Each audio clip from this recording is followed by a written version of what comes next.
मित्रांनो, क्षणात पुराचा वेढा आणि काही क्षणांमध्ये हजारो लोक बेपत्ता झाले, तर नेपाळमध्ये अनेक लोकांचा मृत्यूचा सडाच पडल्याचं देखील पाहायला मिळत आहे. मित्रांनो, नेपाळमध्ये अचानक आलेल्या महापुरामध्ये अनेक लोक वाहून गेले, तर अनेक लोकांचा मृत्यू झाला. मात्र अद्यापपर्यंत याबाबत स्पष्ट आकडा आलेला नाही. तर अनेक लोक बेपत्ता देखील असल्याची माहिती समोर येत आहे. ही अतिशय भयानक घटना कुणाचा सुद्धा काळजाचा थरकाप उडवू शकतात.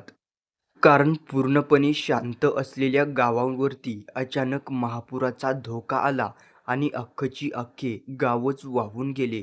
यामध्ये अनेक लोकांचा मृत्यू देखील झाल्याची बातमी येत आहे. नेपाळमधील या भयानक घटनेमुळे अनेक लोकांवर दुर्दैवी संकट आल्याने कुणाच्या सुद्धा काळजाचा ठोका चुकवू शकते ही घटना. मित्रांनो, अशाच बातम्यांसाठी चॅनेल सबस्क्राईब करून घ्या.